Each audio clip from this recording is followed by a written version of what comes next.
Rois, en representación de la Asociación Ecologistas en Acción. Señora Rois, tiene 10 minutos para una intervención inicial. Luego le preguntarán los grupos parlamentarios de menor representatividad a mayor representatividad durante 2 minutos, cada uno de ellos, a los que le iré dando yo la palabra. Y, por último, finaliza usted con un tiempo de 5 minutos. ¿De acuerdo? Muy bien, pues agradeciéndole nuevamente que esté con nosotros y que nos aporte luz en la tramitación de esta iniciativa legislativa, tiene usted la palabra por tiempo de 10 minutos cuando usted quiera. Muchas gracias. Buenos días a todos y a todas. Mi comparecencia pretende plantear las implicaciones de la propuesta de ley que se discute para la gestión de los residuos radiactivos, para la factura de la luz y también la soberanía energética.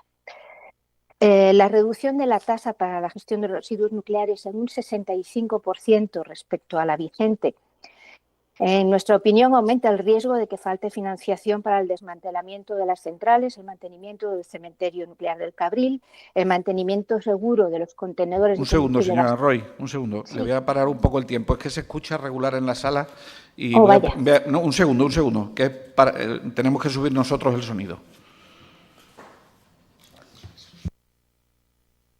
Cuando usted quiera. De acuerdo.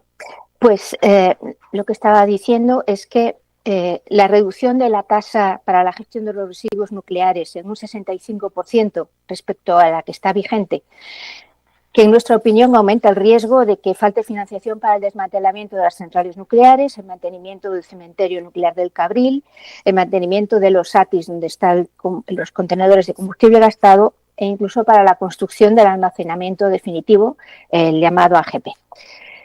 La tasa de los residuos o tasa Enresa, queremos recordar que está ligada solamente a la producción eléctrica de los reactores y durante cualquier tipo de parada que haga una central, sea por incidencias, por mantenimientos o cuestiones de rentabilidad, pues se suspende la aportación al fondo de residuos para la gestión de los residuos nucleares. Y en todo caso, en cuanto cierren las centrales, sea cuando sea, se acaba su contribución. Así que, en realidad, la tasa para los residuos no garantiza que una central costee la gestión de todos los residuos que vaya a producir o que haya producido. Pero en la ordenación actual es la única herramienta disponible para que se cumpla el principio de que el que contamina paga y que los propietarios de las centrales se hagan cargo de sus obligaciones. Es la única contribución finalista que se les exige a los productores nucleares, es decir, dirigida al tratamiento de sus residuos. El valor de la tasa se fundamenta en el cálculo de costes de la gestión por la empresa pública Enresa, a la que seguro que conocen bien. La pregunta que creo que debe preocuparnos es si el dinero ya acumulado en el fondo de Enresa, más lo que paguen las empresas nucleares hasta que cierren con la tasa que se establezca, más los rendimientos financieros que se consigan, si todo esto reunirá suficiente capital para la gestión completa de los residuos radiactivos. Y hemos hecho una comparación de la nueva tasa con la tasa vigente en las condiciones actuales, es decir, con plan de cierre, y suponiendo que los rendimientos financieros serán suficientes para que la tasa vigente se haga cargo de los gastos que Enresa ha estimado. Bien, pues en ese caso, con una reducción de tasa del 10,36 euros megavatio hora a 6,69, como se propone, el fondo de Enresa se va a agotar antes de que se pueda completar el traslado y el almacenamiento de los más de 500 contenedores distribuidos en 7 emplazamientos en el país que se tendrían que llevar al almacenamiento definitivo. La tarea quedaría a cargo de nuestros descendientes a partir de 2075, según nuestras estimaciones, y faltaría dinero por valor de 3.500 millones de euros. Y esta estimación se puede considerar optimista en el sentido de que no se está considerando un aumento de la inflación ni el aumento a lo largo de más de 7 décadas de los costes de materiales o los trabajos, ¿no? Se podría argumentar que si las centrales siguieran operando después de 2035 y se alargara su vida, pues la cuantía recaudada por su electricidad sería mayor, pero es que también sería mayor la cantidad de residuos a gestionar. Actualmente hay unos 5.600 toneladas de uranio acumuladas en el emplazamiento de las centrales nucleares. Esto significa que si se cierran en 2035 todas y no se producen más residuos, habría unos 529 contenedores, según nuestras estimaciones, con unas 7.100 toneladas de uranio. En Almaraz le tocarían acumular en su ATI 126 contenedores. Los contenedores, como seguramente saben, son estructuras de unos 6 metros de alto por entre 2,5 a 3 y pico metros de diámetro, que pesan de 100 a 200 toneladas en vacío. Si no se cumpliera el plan de cierre y se prolongara la vida de estas centrales nucleares una década más, se añadirían otras 1.230 toneladas de combustible gastado y que tendrían que almacenarse en otros 87 contenedores más que tendrían que ocupar los ATIs. En el emplazamiento de Almaraz hemos estimado que se aumentaría en 26 contenedores la carga del ATI. Por lo tanto, alargar la vida de las nucleares, en nuestra opinión, empeora el problema y empeora el coste, aumenta el coste de los residuos y no es una solución. Tampoco se puede descartar que una central no llegue a obtener la autorización del Consejo de Seguridad Nuclear para alargar su vida o seguir funcionando, o bien que sean las empresas propietarias las que, una vez más, de nuevo, decidieran cerrar alguna de sus centrales porque no resultan rentables. Bien, en ambos casos, si no se produce electricidad, se deja de aportar dinero. No hay ninguna normativa que obligue a las centrales que cierren, no por voluntad de sus propietarios, a que aporten más dinero para la gestión de los residuos que hayan producido. Y aunque fuera por voluntad de los propietarios, no está claro la cantidad que se les exigiría. Por estas razones pensamos que bajar la tasa para los residuos radiactivos es aumentar el riesgo de que españoles y españolas que no han utilizado la electricidad que produjeron estos residuos, que no son responsables de las decisiones que tomemos ahora, tengan que hacerse cargo del problema. Y eso, en definitiva, es un lastre para el futuro del país. También quisiera recordar que hasta 2005, los costes de los residuos radioactivos procedentes de las nucleares se han recaudado íntegramente en el recibo de electricidad y fueron pagados por todos los consumidores, independientemente de que hubiera un determinado mix eléctrico entonces, lo cual significa que ha sido una ventaja que se concedió en su momento a las nucleares. Y hablamos de una cuantía de unos más de 2.100 millones de euros. Por otra parte, las otras cargas impositivas que tiene que pagar las centrales nucleares, los impuestos establecidos en la Ley 15 de 2012, una ley creada durante un gobierno del Partido Popular, por cierto, relativos a la producción de residuos radiactivos, todo tipo, y al almacenamiento de los residuos más peligrosos, el combustible gastado, según se explica en la ley, se deben a las externalidades de este tipo de generación de electricidad y no son impuestos finalistas, no se dedican específicamente al tratamiento de residuos. Así que si la tasa en resa es el cargo más gravoso y perjudicial para la continuidad de la industria nuclear, como se dice en la propuesta de ley, pues pensamos que el problema no está en la cuantía de la tasa, sino en los problemas imputables a la propia tecnología nuclear. Y la solución no es reducir la tasa y alargar la vida de las nucleares, sino un plan ordenado de cierre como el que acordaron voluntariamente por su rentabilidad las empresas propietarias hace 6 años.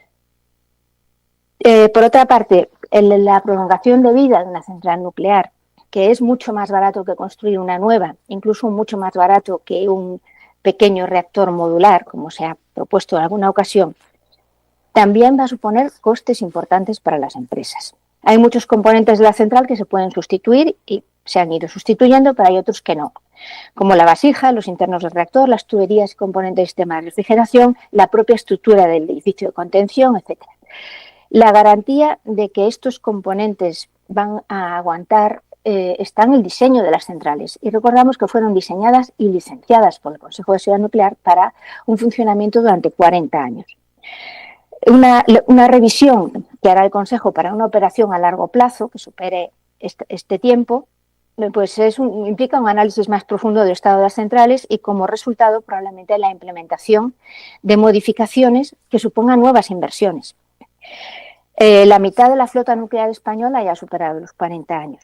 Aunque no hay información oficial sobre el alcance de estos costes en España, Cuando se hizo el plan de cierre, se habló de inversiones cercanas a los 3.000 millones de euros para las centrales y sabemos que recientemente la prolongación de vida por 10 años de 2 centrales belgas equiparables a lo que sería Almaraz implican para el gobierno belga el coste de 2.500 millones de euros. Y recordando el viejo caso de Garoña, si quería seguir funcionando, tenía que invertir de orden de 200 millones. Por lo tanto, no es gratis alargar la vida de las centrales, también va a implicar inversiones y, en todo caso, si estaban pensadas para funcionar y diseñadas para funcionar 40 años, alargar su operación implica aceptar una situación de riesgo creciente, lo cual implica también mayor vigilancia. Sobre el papel de la energía nuclear en el coste de la electricidad, pues no podemos ver cómo puede ser esencial para reducir la factura, porque cuando el precio de casación en el mercado mayorista es bajo,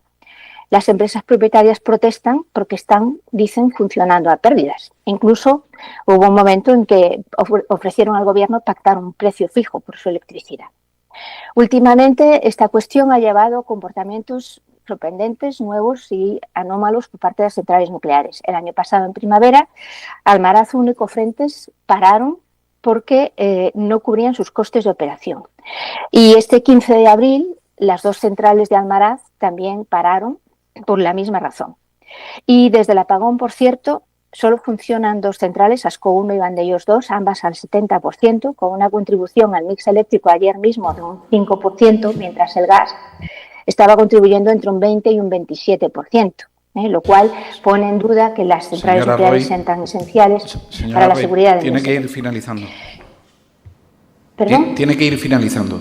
Sí, bueno, lo que quería decir es que, en realidad, estas horas en que las centrales nucleares no cubren costes son las que resultan más baratas para los consumidores generales de electricidad.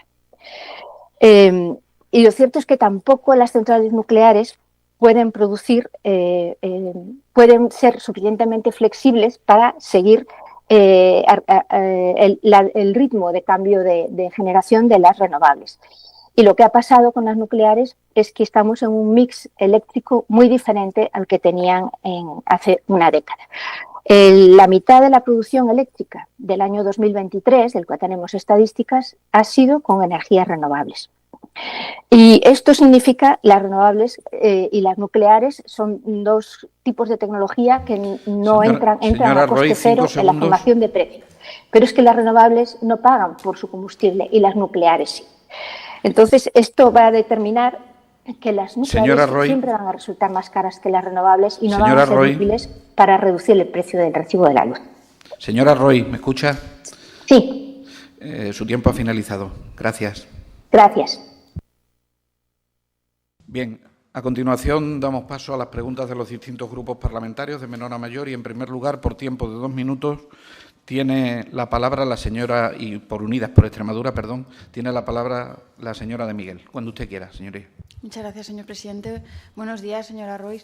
Siento que solo tenga 10 minutos para poder explicar un tema tan complejo que, además, yo sé que usted, además, es una experta en este tema y tiene tantísimas cosas que aportar a la comisión, y le agradecería que, si tiene escrita su intervención, nos la pudiera pasar por escrito para poder tenerla y bueno, pues tener más material con el que poder intentar enmendar una ley que realmente no hay por dónde cogerla.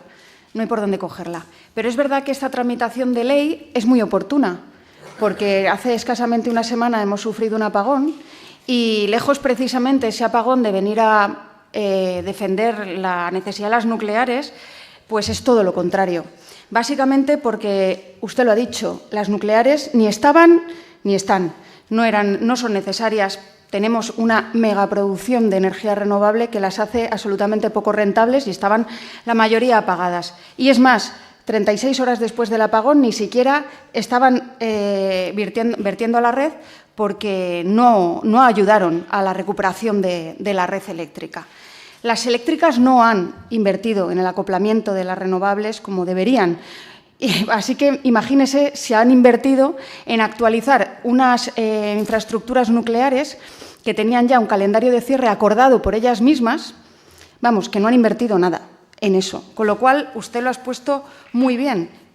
prorrogar la vía a las nucleares no nos va a salir gratis, al revés. Son 3.000 millones de euros para actualizar las nucleares y si hacemos el cálculo de lo que le ha supuesto al Gobierno belga, pues además habría que casi que pagar por la luz que van a producir estas nucleares para que les salga a cuenta. Yo creo que tenemos que asumir las conclusiones de este apagón. Una es que las nucleares no son necesarias, otra es que tenemos una red eléctrica Señora que de Miguel, tiene que finalizar ya.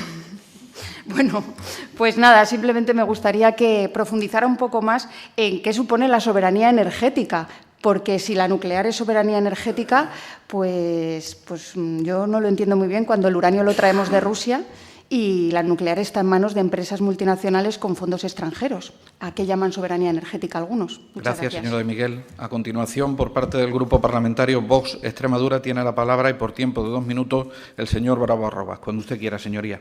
Muchas gracias, presidente. Nada, yo solamente darle los buenos días a la señora Rois y agradecerle su exposición. Evidentemente tendremos en cuenta la misma a los efectos oportunos. No sin ello adelantarle que nosotros somos pronucleares y, evidentemente, hace 20 años aquí no había nucleares y se vivía de las nucleares y era eso. O sea, que no había fotovoltaica hace 20 años, por eso. O sea, que nada, muchísimas gracias. Gracias, señor Bravo. A continuación, por parte del Grupo Parlamentario Socialista, tiene la palabra el señor Amado Borrella. Cuando usted quiera, señoría. Muchas gracias, señor presidente. Señora Rois, en primer lugar, agradecerle su intervención, darle la bienvenida a esta comisión. Seré muy rápido, entre otras cosas, porque bueno, el tiempo son 2 minutos, tampoco tenemos más tiempo, pero sí agradecerle sus aportaciones. Nuestro grupo parlamentario las va a tener, como es evidente, muy en cuenta, porque además ha sido muy interesante y muy enriquecedora. Nosotros le vamos a hacer 3 preguntas que nos parecen que van a ser muy interesantes para nuestras conclusiones y que además, a ver si usted nos puede responder. En primer lugar, queremos saber si usted considera que la mal denominada tasa Enresa es realmente un impuesto. Si para usted es realmente un impuesto. En segundo lugar, nuestro grupo parlamentario tiene claro que, partiendo de un principio que es básico, que es el que contamina paga. El que contamina tiene que pagar. Entonces, ¿cree usted que debe pagar, quién debe pagar la gestión de esos recursos radiactivos? ¿Quién debe pagar esa gestión? Y, por último, ¿cuál cree que debería ser el impacto, cuál cree usted que debe ser o que va a ser el impacto en la cuenta de resultados de las empresas propietarias, esa rebaja que se plantea en esta ley, en esta propuesta de ley, la tasa, ¿no? ¿Qué impacto va a tener en estas empresas propietarias? Simplemente agradecerle, a ver si usted nos puede responder a estas 3 preguntas y agradecerle su intervención y, como ha dicho la señora de Miguel, si la puede pasar, pues sería bienvenida. Nada más y muchas gracias. Gracias, señor Amado. Y para finalizar el turno de intervenciones por parte de los grupos parlamentarios y por parte del Grupo Parlamentario Popular y por tiempo de 2 minutos, tiene la palabra el señor Pacheco. Muchas gracias, señora Roy. Voy rápidamente. Los beneficios que aportan las empresas que se dedican a la central nuclear son desde varios puntos de vista. En primer lugar, desde el punto de vista social, tanto puestos de trabajo como en tributos que se pagan, no solo impuestos, sino tributos, como es la tasa Enresa. Pero también se produce otro tipo de beneficios para la sociedad, digámoslo indirectamente, como por ejemplo aquellos proyectos, aquellas empresas que sacan adelante sus negocios a través de esa energía nuclear, sin la cual esos proyectos no se podrían llevar a cabo, como se está demostrando. ¿Considera usted que dentro de la energía nuclear también hay unos beneficios para la sociedad, como es el crecimiento en número de empresas, de riqueza, que no es posible tener ese tejido empresarial sin la energía nuclear? Por lo tanto, yo le pregunto si usted considera que eso es así o no. Mire, cuando cuestionamos los beneficios de las empresas que se dedican a la energía nuclear, en ellos contabilizamos los beneficios que estas multinacionales generan en otros mercados, no solo dentro de España. Pero también podríamos establecer que esos beneficios se reparten entre los accionistas de las empresas, muchos de ellos pequeños ahorradores. También esos beneficios se aplican a la inversión, con lo cual hace crecer la economía de un país. No sé si usted está de acuerdo con ello. Mi grupo valora muy positivamente que las empresas ganen dinero. Mire, señora Roy, desde el año 2019 hasta aquí, la tasa Enresa ha subido un 50%. En el último año, en un solo año, la tasa Enresa ha subido un 30%. ¿Considera usted que esa subida desorbitada obedece a necesidades del servicio o, por el contrario, es una cuestión ideológica del actual Gobierno? Lo que sí tenemos claro es que con el apagón del otro día, sin la energía nuclear, España puede terminar en la Edad Media sin estar preparados para vivir en la Edad Media. Muchas gracias. Gracias, señor Pacheco. Les agradezco a todos los grupos parlamentarios que se hayan ceñido al tiempo. Y a continuación, para responder a las preguntas y por tiempo de 5 minutos, tiene la palabra la señora Roy. Cuando usted quiera, señora Roy. Gracias. Vamos a ver, las sociedades necesitan energía, pero para servicios, y necesitan la energía que obtengan con menor impacto y con mayor eficiencia. Igual quiere decir que para todas las empresas y todos los trabajos y empleos que hay en Extremadura y en el resto del país y del mundo, les da igual que sea nuclear o que sea fotovoltaica, pero los impactos son completamente diferentes. En el caso de fotovoltaica no tendríamos que preocuparnos qué vamos a hacer hasta fin de siglo con unos residuos enormemente peligrosos que genera. Sobre el valor de la tasa, si es muy alto o no, pues verá, nosotros en realidad pensamos que la tasa de 10,36 con la subida del 30% que hizo el Gobierno tampoco probablemente sea suficiente. Hay que tener en cuenta que no se está garantizando que las empresas paguen por la gestión de los residuos de su actividad económica. Se les está poniendo un determinado plan de pago que es usted, a través de su parte de su electricidad, nos va dando dinero para acumular. Pero si ese dinero no llega, las empresas, ¿quién les va a obligar a pagar? En ese sentido, lo estamos subvencionando todos, ese tipo de energía. Es una cosa realmente inadmisible. Creo que precisamente la bajada de la tasa simplemente aumenta el nivel de subvención que se está haciendo a la nuclear. Por cierto, que Extremadura es líder en producción fotovoltaica y también termosolar. Y parte de los vertidos energéticos, es decir, de potencia renovable que no puede entrar en la red eléctrica, se debe a que tiene que competir con la electricidad nuclear. De hecho, he visto un estudio de marzo de este año donde se decía que cuando cierre en Almaraz se reducirán los vertidos, las pérdidas eléctricas de las fotovoltaicas y termosolares extremeñas en un 30%. Ahorradores y economía del tipo, incluso del tipo habitual normal que tenemos, la tiene la nuclear como la tiene la fotovoltaica. La diferencia es que la nuclear necesita ayuda y apoyo o subvención del Estado y la fotovoltaica, desde luego, ya no. Respecto a quién debe pagar por los residuos, pues deberían ser los productores de los residuos, especialmente porque estamos en un mercado liberalizado. Lo que pasa es que la nuclear no se adapta al mercado liberalizado. Como decía, la mitad de la electricidad actual se produce con energías renovables que son sencillamente mucho más baratas, no tienen costes variables del combustible, mientras la nuclear sí. Es muy importante la cuestión que se ha apuntado de la soberanía energética, porque realmente somos totalmente dependientes de Rusia. El combustible para nuestras centrales, que nos ha proporcionado un 83% procedía de Rusia y países de su órbita política, como Uzbekistán y Kazajstán. Un 14% de países africanos, que tienen una situación políticamente inestable y de derechos humanos también, y un 3% de Canadá, como único país occidental, lo cual significa que aunque ya tuviéramos uranio, que no tenemos porque se han agotado las minas y no es económico sacarlo, todo el proceso de enriquecimiento y tal, nosotros no lo tenemos, con lo cual siempre seremos dependientes, cosa que no pasa con las renovables. Y es cierto que hace falta mayor capacidad de almacenamiento de electricidad, especialmente en un sistema renovable, pero las nucleares no nos van a ayudar a esto por su inflexibilidad, pueden bajar su potencia alrededor de un 70% y lo hacen lentamente, con lo cual no se adaptan, ¿vale? Y hoy en día están funcionando solo 2 centrales y el 70% aportando mucho menos que el gas. ¿Por qué? Pues no dan muchas explicaciones, probablemente por cuestiones de sus costes, de que no cubren costes, y también porque las nucleares también tienen muchas desconexiones de red al cabo del tiempo, es decir, por seguridad.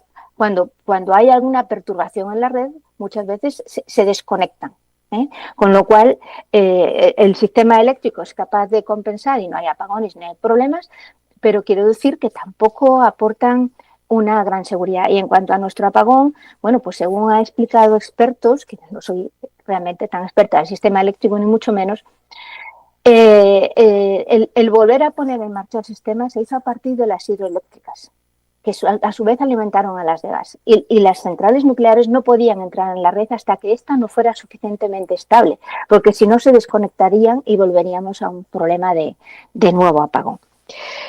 Así que la cuestión sobre los resultados de las empresas, bueno, a ver, en este país tenemos 3 empresas eléctricas muy grandes y muy fuertes que tienen inversiones en todos los tipos de tecnología eléctrica.